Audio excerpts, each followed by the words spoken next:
बेलागंज में डिपेंड करता है प्रशांत किशोर कितना वोट ला पाते हैं। प्रशांत किशोर अगर 15,000 20,000 के नीचे रह जाएंगे तब आरजेडी वहाँ चुनाव जीत जाएगी। निश्चित तौर पर वहाँ बिहार की लड़ाई लालू और नीतीश के बीच ही है।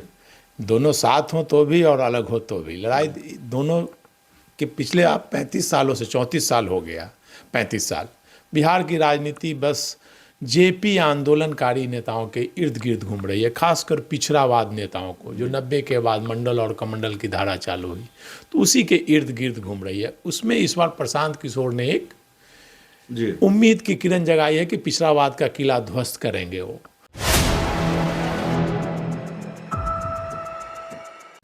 नमस्कार, आप देख रहे हैं 4 PM और मैं हूं अभिषेक मिश्रा। देखिए, अब काउंटडाउन शुरू हो चुका है। महज कुछ घंटों का इंतजार है और अगले 24 घंटों के बाद बिहार में 4 विधानसभा सीटों के रुझान सामने आने लगेंगे। परिणाम स्पष्ट हो जाएगा, तस्वीर स्पष्ट हो जाएगी कि आखिरकार इन 4 सीटों पर किसने बाजी मारी है। आरजेडी का गढ़ बचा है या नहीं बचा है, बीजेपी की साख बची है कि नहीं बची है, और बेलागंज में नीतीश की लाज बची है या नहीं बची है। प्रशांत किशोर कुछ कमाल कर पाए हैं कि नहीं कर पाए हैं। बाकी महाराष्ट्र और झारखंड के विधानसभा चुनाव के नतीजे भी कल आएंगे। बिहार उपचुनाव पर हम बात करेंगे। हमारे साथ senior journalist Santosh Kumar sir हैं और जाहिर तौर पर सर से यह समझने की कोशिश होगी उन 4 सीटों पर एक बार फिर बात करेंगे, उन 4 सीटों को लेकर जहां बिहार में उपचुनाव हुए हैं। बेलागंज से फिर शुरुआत करते हैं सर। बेलागंज की जो स्थिति है, बेलागंज में आरजेडी का अभेद किला, 35 सालों से सुरेंद्र यादव का कब्जा उस सीट पर, इस बार तिलिस्म टूटा है कि सिर्फ भोकाल ही टाइट किया है जेडीयू ने? आरजेडी अपना गढ़ बचा पा रही है? देखिए, सब कुछ बेलागंज में डिपेंड करता है प्रशांत किशोर कितना वोट ला पाते हैं।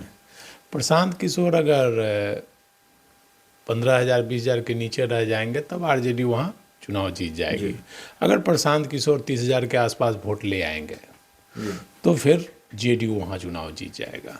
सब कुछ डिपेंड करता है कि मुस्लिम वोट कितना उनको मिलता है, अपर कास्ट का वोट कितना मिलता है। अपर कास्ट का वोट प्रशांत किशोर को मिलता है या नहीं, वो जेडीयू को मिला है।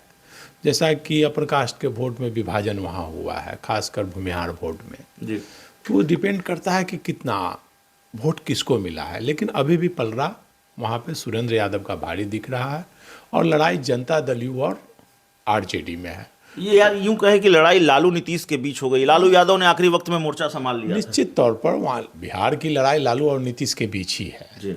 दोनों साथ हों तो भी और अलग हो तो भी लड़ाई दोनों के पिछले आप 35 सालों से 34 साल हो गया, 35 साल बिहार की राजनीति बस जेपी आंदोलनकारी नेताओं के इर्द गिर्द घूम रही है, खासकर पिछड़ावाद नेताओं को जो 90 के बाद मंडल और कमंडल की धारा चालू हुई तो उसी के इर्द गिर्द घूम रही है। उसमें इस बार प्रशांत किशोर ने एक उम्मीद की किरण जगाई है कि पिछड़ावाद का किला ध्वस्त करेंगे वो। तो एक उम्मीद, लोगों का रुझान उनकी तरफ एक हो रहा है। भाजपा जो वोटर 90 के बाद जो कांग्रेस के वोटर थे उनका झुकाव, लालू एंटी वोटर जो भी हुए, लालू से नाराज वोट जो भी हुए, तो वो अपर कास्ट वोट बीजेपी की तरफ शिफ्ट हो गए। और यही वजह है कि आप देखते होंगे कि बीजेपी हो या नीतीश कुमार, सब लोग हमेशा, आज 20 साल सत्ता के हो गए हैं, नीतीश कुमार ने बहुत डेवलपमेंट काज किया है, लेकिन आज भी वो चर्चा करेंगे तो लालू राज की, हीराबरी राज की, कि याद कीजिए 20 साल पहले क्या था। तो वो डर दिखाकर वो वोट भाजपा और जदयू के पक्ष में है।